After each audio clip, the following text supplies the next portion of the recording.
Hello friends, मैं आपकी दोस्त सुधा सिंह विकलांग साथी ट्रस्ट के दिव्यांगम चैनल से आप सबका स्वागत करती हूं और आशा करती हूं आप लोग स्वस्थ होंगे। तो फ्रेंड्स, आज मैं आप लोगों के लिए एक नई कहानी लेकर आई हूं जिनकी रचना आप पहले भी सुन चुके थे, पूड़ी बाबा। और पूड़ी बाबा आप लोगों ने बहुत पसंद किया था, इसके लिए आप लोगों को तहे दिल से शुक्रिया। तो फ्रेंड्स, आज मैं उनकी एक नई कहानी लेकर आई हूँ, श्री देवेंद्र कुमार सर की, जो बहुत अच्छी रचना है, आप लोगों को बहुत पसंद आएगी। वो है हम लोग। तो फ्रेंड्स, मैं कहानी शुरू करती हूँ। जे बड़ी बड़ी सीलबंद बोतलों को टेम्पो से उतार रहा था। वह होटलों और घरों में बोतल बंद पानी पहुँचाने की नौकरी करता था। लोग समझते हैं कि नगर निगम द्वारा साफ पानी की सप्लाई नहीं होती, इसलिए वो बाज़ार में बिकने वाले बोतल बंद पानी की बोतलें पहुंचाने के बाद वो ड्राइवर की सीट पर की तरफ बढ़ा। तभी उसके पीछे से एक आवाज़ आई, तुम्हारे पास बाल्टी है? जय ने पलट कर देखा। उसे एक लड़की नज़र आई। वो उम्र में कोई 7-8 साल की फटे हाल छोटी सी बच्ची थी जो नंगे पैर थी। उसने कहा, बिटिया मेरे पास बाल्टी तो नहीं है, मैं तो पानी की बोतलें सप्लाई करता हूँ, पर तुम्हें बाल्टी क्यों चाहिए? वो लड़का मेरी बाल्टी उठाकर लेकर भाग गया है। मैं लाइन में खड़ी थी, अब मैं पानी कैसे ले जाऊँगी? माँ डांटेगी मुझे, लड़की ने बड़ी मासूमियत से कहा। जय को अभी कई जगहों पर पानी की सप्लाई करना था, लेकिन उसे लगा कि लड़की की मदद करनी चाहिए। वो लड़की के साथ वहाँ गया जहाँ वह पानी की लाइन में खड़ी थी। जय ने देखा पानी के टैंकर के आगे काफ़ी भीड़ खड़ी थी और पानी भरने के लिए लोग आपस में धक्का मुक्की कर रहे थे। वो समझ गया कि उस लड़की के लिए पानी भरना संभव नहीं है। पानी भरने के लिए लोग आपस में धक्का मुक्की कर रहे हैं, वो छोटी सी बच्ची पानी नहीं भर पाएगी। वो अपने छोटे छोटे हाथों से बाल्टी को कभी उठा नहीं पाएगी। जय ने पूछा कि उसकी बाल्टी को कौन लेकर भाग गया, पर लड़की कुछ नहीं बता सकी। जय ने कुछ सोचा और पानी की एक बड़ी बोतल लेकर लड़की के साथ उसके घर जा पहुंचा। कमरे के अंदर एक औरत चारपाई पर लेटी हुई खांस रही थी। लड़की को देखती ही वो चिल्लाई, इतनी देर कहाँ लगा दी रमा? और ये कौन है? रमा कुछ कहती इससे पहले ही जय ने पूरी घटना के बारे में उस औरत को बता दिया और अपना परिचय भी दिया। बोला, आपने रचना को भीड़ के बीच में पानी लाने क्यों भेजा? आपको तो पता है कि ये नन्ही बच्ची कभी पानी नहीं ले पाएगी। मैं कई दिनों से बीमार हूँ, घर में बिल्कुल पानी नहीं है, मैं जा नहीं सकती, इसलिए इसे भेजना पड़ा, रचना की माँ जूही ने कहा और हाँफने लगी। और फिर बोली, अरे तुम जो ये पानी लेकर आए हो वो तो पैसों से मिलता है ना, लेकिन हमारे पास तो पैसे नहीं हैं। जय ने कहा, हाँ ये बोतल बंद पानी पैसों से मिलता है, पर इस समय मैं इसके दाम नहीं मांग रहा हूँ। इस बोतल को रख लो, पैसे बाद में दे देना। इतनी देर में जय समझ चुका था कि उसके घर में बेहद गरीबी है।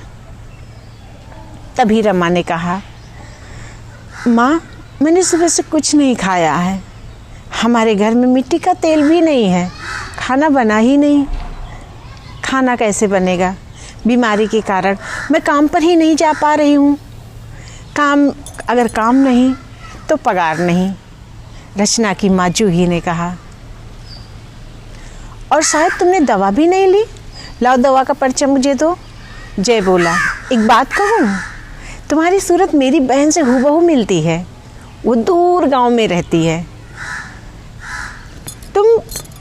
मैं तो बहुत समय से उससे नहीं मिल पाया हूँ। तुम मेरी बहन भले ही नहीं हो, पर उस जैसी ज़रूर दिखती हो। क्या मैं तुम्हें अपनी बहन कह सकता हूँ?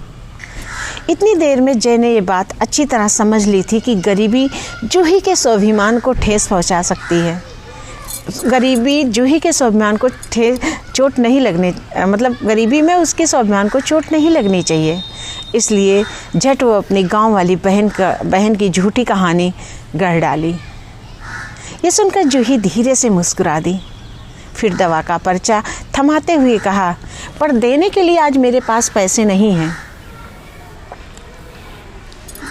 जब तुम पूरी तरह से स्वस्थ हो जाना और काम पर चली जाना और पगार मिलेगी तो मेरा उधार चुका देना।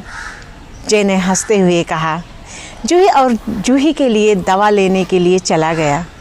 पहले उसने पानी की सप्लाई का काम पूरा किया, उसके बाद उसने भोजन को लिया और 2-3 बार के लिए जो है इतना भोजन लिया कि वो 2-3 बार वो भोजन चल जाए। फिर केरोसिन लेकर जूही के घर पहुंचा। जूही ने कहा, भैया खाने का इतना सामान क्यों लेकर आए? मैं इसे कैसे अदा करूंगी? मैं कैसे आपका उधार चुकाऊंगी? उधारी तो चुकाना है, जय ने हंसकर कहा, लेकिन अभी उसकी चिंता मत करो। पहले नियम से दवा लो, भोजन करो और शीघ्र चंगी हो जाओ, फिर काम पर जाना शुरू कर देना, कहकर जय चला आया। घर तक के सारे रास्ते वो जूही और रचना के बारे में सोचता रहा। घर पहुंचकर उसने पत्नी लता को इसके बारे में बताया। लता ने कहा, तुमने जो किया अच्छा किया, हमें उनके आगे भी मदद करनी चाहिए। एक दिन मैं चलूँगी तुम्हारे साथ उन्हें देखने। लता का बेटा स्कूल जाता था और वो घर पर बच्चों को ट्यूशन दिया करती थी। ये वो बच्चे हुआ करते थे जो सड़क पर मेहनत मजदूरी करते थे और वहीं रहते थे। पढ़ाने के साथ लता कभी कभी उन बच्चों को घर पर भोजन की भी व्यवस्था करती थी। इसलिए दूसरों की मदद करना उसके लिए कोई नई बड़ी बात नहीं थी। एक शाम घर लौटने के बाद जय लता के साथ जूही के घर गया। साथ में उसका बेटा रतन भी था। दरवाजे में घुसने से पहले ही जूही के खांसने की आवाज़ आने लगी। वह स्टोव के सामने बैठी थी और स्टोव से धुआं निकल रहा था। पूरे कमरे में केरोसिन की गंध फैली हुई थी। लता ने तुरंत स्टोव बंद कर दिया। जय ने जूही का हाथ पकड़कर उसे चारपाई पर लिटा दिया। लता ने जूही को अपने और रतन के बारे में बताया। जूही ने कहा, मैं खाना बनाने की कोशिश कर रही थी, लेकिन ये स्टोव, और ज़ोर ज़ोर से खांसने लगा। इसी बीच जय बाहर निकल गया और कुछ देर में लौटा तो उसके हाथों में खाने की थैली थी और एक थर्मस में गर्म चाय थी। जूही से बोला, चाय के साथ कुछ खाकर दवा ले लो, मुझे चाय वाले का थर्मस लौटाना है। तुम फिर? जूही ने अपनी बात पूरी करती इससे पहले ही जय ने हंसकर कहा, तुम मेरा उधार चुकाना ही नहीं चाहती, इसीलिए तो स्वस्थ नहीं हो रही हो। जूही मुस्कुरा दी पर कुछ बोल ना सकी। लता ने कहा, अब इस घर में स्टोव नहीं चलेगा क्योंकि ये खराब है। फिर जैसे बोली, तुम कहीं से एक छोटे से गैस का सिलेंडर और एक बर्नर वाले चूल्हे का इंतज़ाम कर दो ताकि खाना आसानी से बन सके। जय ने कहा, भाई इसमें तो काफ़ी पैसे खर्च होंगे, पर जूही पर मेरा और उधार चढ़ जाएगा और गैस का इंतज़ाम होने में कुछ समय तो लगेगा।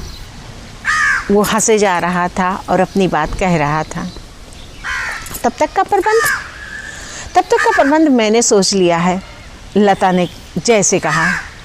जब तक गैस चूल्हे का प्रबंध नहीं हो जाता, सुबह डिब्बे में एक जगह 3 जनों का खाना पैक करके मैं दिया करूँगी। तो लो बन गई ना बात, जय बोला। जूही ने कुछ कहना चाहा पर जय और लता ने उसे बोलने का मौका ही नहीं दिया। इस तरह वो लोग बातें कर रहे थे जैसे वो जूही का नहीं उनका घर हो। अगली सुबह जय चाय और नाश्ता लेकर जूही के पास पहुंच गया। तीनों ने साथ बैठकर चाय पी। खाने के लिए डिब्बा जूही को देते हुए कहा, दोपहर का भोजन हम साथ साथ करेंगे। अब तक मैं कहीं भी बैठकर खा लेता था, पर मैं अब घर में बैठकर खाऊंगा। जूही ने कहा, और कितने एहसान करोगे मुझ पर? ये मैंने नहीं, लता ने किया है।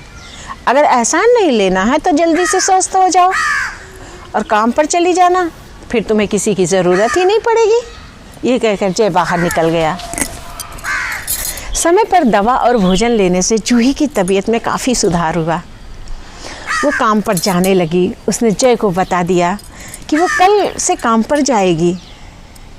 सुबह काम पर जाने लगी और वो वहाँ जब वो सुबह काम पर निकलने लगी तो वहाँ पर जय और लता दोनों मौजूद थे। जय ने पूछा, जब तुम काम पर जाती हो तो रचना कहाँ जाती है? वो भी मेरे साथ रहती है, इससे मेरी मदद हो जाती है, जूही ने कहा।